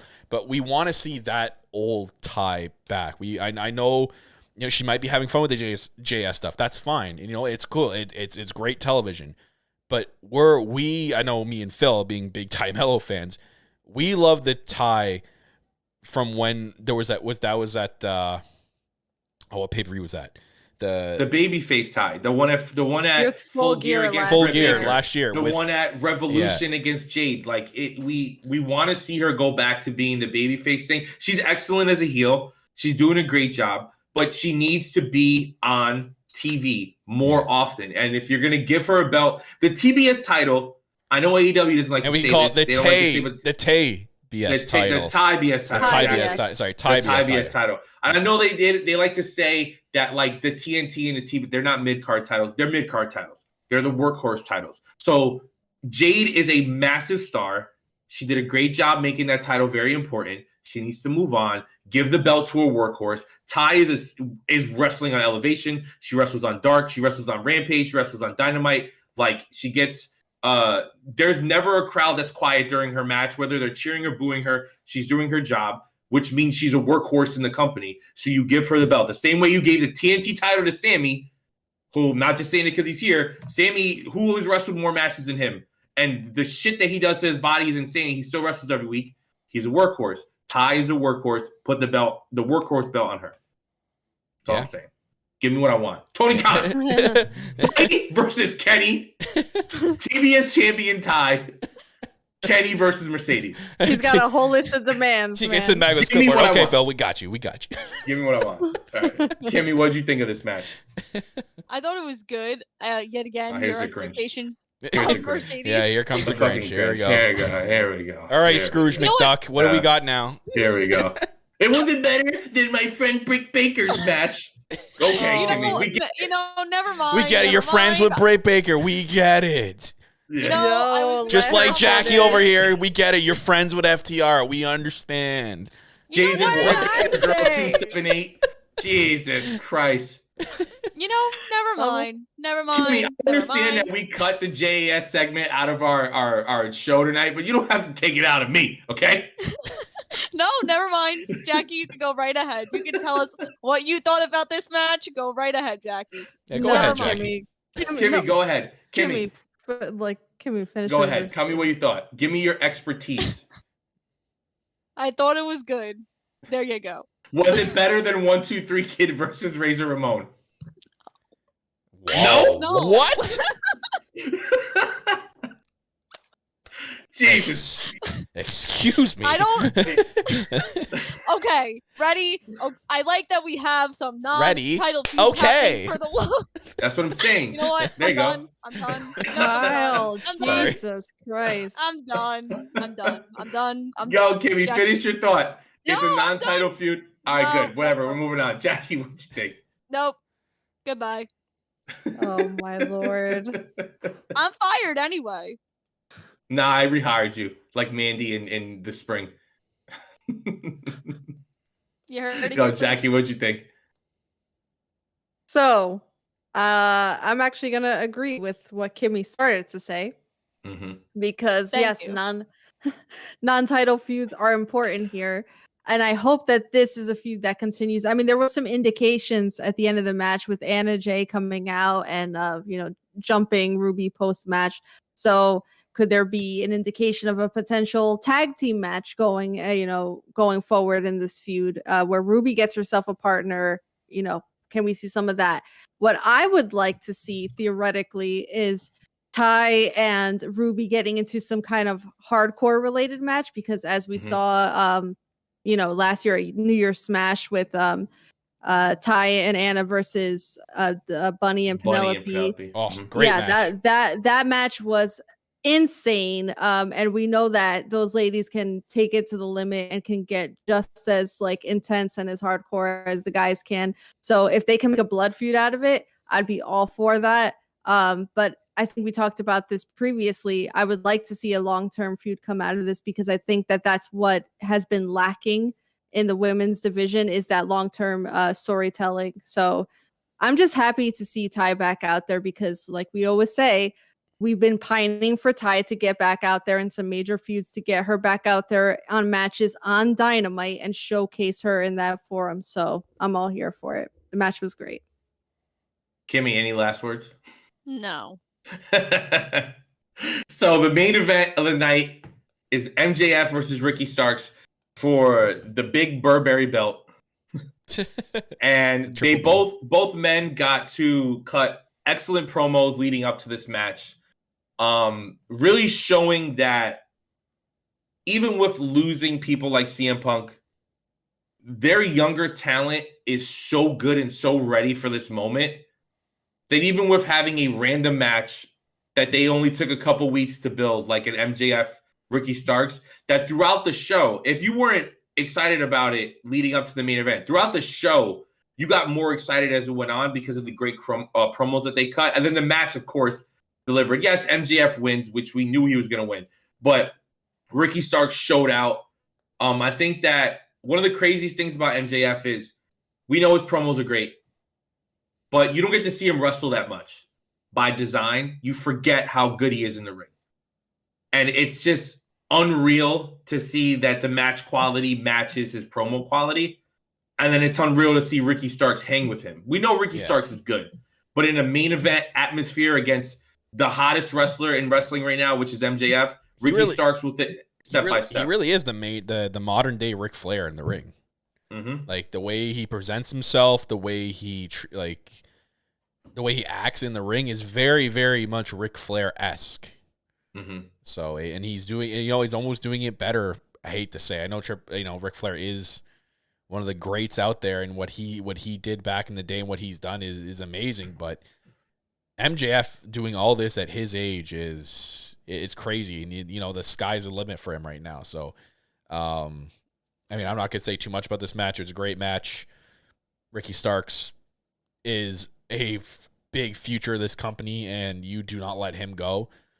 And then now look where this is leading to. We saw Danielson finally come out, which is funny because we were in our group chat watching, and we're like, God, where's Bryan Danielson? Where did he go? He's gone since the Regal thing. Is he ever coming back? What's going on? And here we go. He came out at the end, and sure enough, this is ultimately leading to, a big feud down the line between these two, which is, my guess, is probably going to lead to Revolution, and they're going to play into the Regal stuff, I'm sure. And it's going to be interesting to see how they book it going forward here. So Kimmy, I know you love the younger talent. You love seeing the younger talent grow, especially someone who's a big Ring of Honor fan. What did you think of this match? Just from the promos to the match itself, and then the aftermath with all the Danielson stuff. I thought that this was a good showcase of two homegrown talent. And I thought this was also a good showcase of two people who are pretty much the future of your company. I think that Danielson and MJF is going to happen at Battle of the Belts. I don't think they're going to extend this to Revolution because you all forget that there is a Battle of the Belts coming in the beginning of January. Don't remind us, please. That big of a match is not going to be Battle of the Belts. There's no way. Kyle, crazier things. I know crazier things have happened, but no. If they're starting, Kimmy is on a fucking hot streak right now. I'm telling you right now, I'm telling you, if this is a big match, what's going to be the match then? Battle of the Belts. No. What's going to be his Revolution match then? They're gonna tape. Maybe they have something planned. No. It's a rematch Bryan Danielson. from Battle. I'm telling you right now, it's Bryan Danielson. Yo, I'm with Kimmy here because Kimmy's on a hot streak, right? No, her 25%. I'm telling you right now because of how it is in the month of December. Phil, hold up. I'm going to tell you this right now because of how the last Battle of the Belts was booked. The world title won't even be on that show. Kyle, I'm telling you right now, it will be, and that's your opinion. It will be taped. No. It will be taped after they tape Dark in Orlando. Hold up. We're sitting here wanting, screaming for the equality and having a better women's division. How about we main event it with the women's world title instead of the men's world title? How about that? Because the women still show up at 8. Battle of the first of all, every Battle of the Belts has had a women's main event. So get your facts straight. No, they haven't. What are you talking about? Haven't? No, yes, they have. Are you no, they have not. The last one was a Ring of Honor world title match. Yeah, last one was that one. Besides that one. Oh, you can't. No. Now you can't say besides that one. You literally sat here and told us it was every single one. You little shit. Oh, no. There's the 25% is now back to 20. Kimmy, damn it. I don't know what y'all talking about. I'm at 55 with the shit I've been right about. The world title is not going to be. The men's world title will not be on Battle of the Belts. Telling you right now, it's gonna be. Hold on. I'm clipping this, and I'm gonna play this clip when we get to that point, and it's not on the show. When we get to our podcast at that point, I'm gonna play this exact clip on the show. Listen, when it's MJF versus Cole Carter at Battle of the Belts, you remember this. Yeah. Okay? Please. Or even worse, it's gonna be Jeff Jarrett. They're gonna give Jeff Jarrett a world title match. Oh my God. Kill me, bro. Will fucking walk off this show. Well, wait. Can we talk about the fact that Kyle sat on the K-Squared Observer talking about how Ethan Page was going to be the one to defeat Ricky Starks? Look at you just trying to dig into the past. Yo, Kimmy, honestly, I say it every week. There's that bridge equipment in the corner over there. Build it and get over it already. My God. Here we go. I'm already over No, you're not. You're bringing up shit in the past. Oh my God! I'm booking Kyle versus Kimmy for Battle of the Belts. There you How go. About that? We'll main event. There you go. Good. Main event. I'll win. Okay. Yeah, Kimmy's feisty. I don't know, Kyle. She's I'm gonna knock she's gonna be Kyle the out. Andrade. She's gonna be the Andretti. I'm gonna go crazy. I'm gonna go crazy backstage and start throwing shit around. Forget Tony Khan and Triple H. Jackie Rodriguez, Booker of the Year, right here. Done. You know what? I'm gonna crop that picture, but you wouldn't. Jackie, what'd you think of this whole segment with them? The main event was actually really, really good. Like Kimmy said, like you're showcasing two of the pillars of the company and two of your youngest guys on the roster. And they handled that main event position really well. Everything leading up to this, like you said, even though the build was short, all the promos going into it, they put a lot of hype into it. And the match had the potential to kind of be lackluster in comparison to all the promos and the hype that went up to it, but I think it lived up to it really well. MJF looked great. Ricky Starks looked great. There was one spot where MJF had Ricky Starks in the salt of the earth, and Ricky Starks is reaching, and every limb that he goes to reach for the ropes with, MJF is like, pulling him back. He goes patient, and it's moments like that really just it goes for it. But overall, I think the match was it was great. I know I'm freezing and it's killing me. I'm sorry, Poppy. You're like Tomoro de gato, Mister. It's a rough night for me tonight, which would make a lot of sense because it's been a really rough week, people. But overall, this is the weather. It's this beautiful New York weather. Okay, I will put a lovely cap New on Jersey it and weather. say a well done main event for winter is coming, and there's a lot of promise for MJF and Ricky Starks going forward. So that's it. And now, before we get out of here, because we know we're running long, but fuck it, we're having a good time. Everybody's having fun. We get the Rampage preview tonight. We hear from FTR, and finally we get a sit-down interview with Preston Vance talking about how he turned on the Dark Order. I'll never forgive him for that. Preston Vance versus -1, also at Battle of the Belts. We just booked 2 matches. Here we go. We get Wardlow in action. Will he kill the Jobbers? Will the Jobbers beat him? Does Tony Khan want these fucking hands? Yeah. Then he better have Does Wardlow Jeff win. Jarrett answer the challenge and beat him? Who knows? Oh, my God. Oh, my God. Notice how we didn't talk about the Jeff Jarrett segment tonight. Jesus Christ. Can I get up and go into the lobby in my own house? Phil wants to pretend it never happened. Exactly. Go walk your dog. We have at that Best point. Friends and Dustin Rhodes versus The Butcher, Blade, Kip Sabian, and for fucking some reason, Trent Seven again. Whoop-de-doo. So he's on a per match basis, so he's not signed. Yeah, he is. Whoop-de-doo. Get him the per match the fuck out of here, all right? Get him the love per of God. match. He was the worst member in British Strong Style. Yeah. If it ain't Tyler Bate or Pete Dunne, I don't want him. All right, he can twirl that mustache the fuck back to the UK. Twirl your way overseas, my friend. Yeah. So then we have my water out. Kimmy's favorite, Britt Baker, versus Ant's favorite, Sky Blue. In a match that should be a lot of fun, honestly. Sky Blue is really good. Britt Baker is the best in all of pro wrestling, male, female, doesn't matter, at working the camera during her matches. Okay. So this match should be a lot of fun. Then we have, of course, the man who's in our YouTube chat. Hopefully he's still here. Sammy Guevara versus Jon Moxley. Nah, he's got to play the gimmick, man. He's getting ready for his match. I'm going to say something crazy. I think Sammy's going to win. Oh. You know what? Hey. Jericho lost. I think Moxley might lose. Maybe some craziness. Moxley gets distracted by Hangman or the Dark Order or something. Sammy wins. That's Hangman. Maybe Ty gets involved. You know what I mean? Maybe Daniel Garcia being Sammy's pupil now, which is hilarious. Even though that segment, I could care less about the JDS segment. But I'm just saying, I think Sammy's going to win. Kimmy, what do you think? Well, Jon Moxley almost lost his freaking ear in this match. He lost. Gotcha. All right, so Sammy wins. No, confirmed. I said he almost lost his ear. Sammy his ear. Kimmy. Oh yeah, I forgot it's taped. Kimmy went to his sources. She knows the winning. She knows that Jon Moxley's going to lose by. It's been reported since Wednesday night. Did he really almost lose his ear? Yes, Renee tweeted. Renee tweeted something about it. Yeah. Oh boy. Yeah. So. Poor guy. Sorry, Sammy. Unless it was a metaphor, then yeah. No, I've seen a couple other people that were in attendance had said that Moxley almost lost his ear. So, oof. Yikes. What's up with people getting hurt on Rampage? I don't know. Stop making the matches take place at fucking 11:30 at night. Maybe that's why.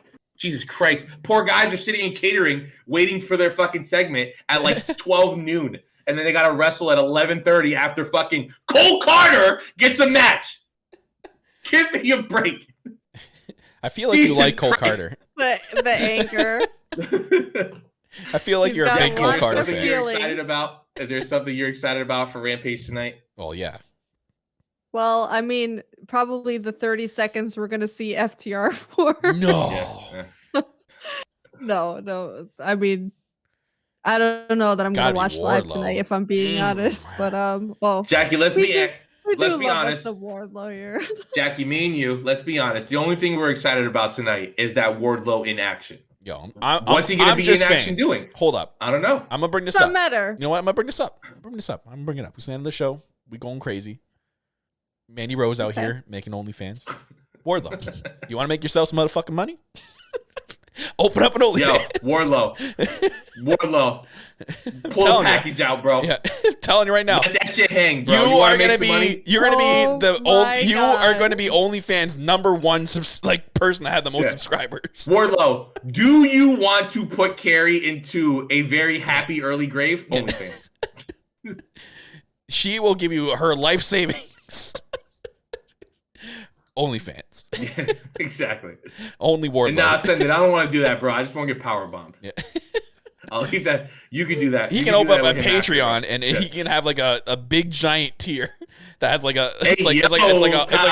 Hey yo, big giant tier. Yeah, it's like $100,000 to get power bombed by him. He'll travel to you. Power bomb you shit. Jackie, get the feet pics ready. I need $100,000 to get power bombed.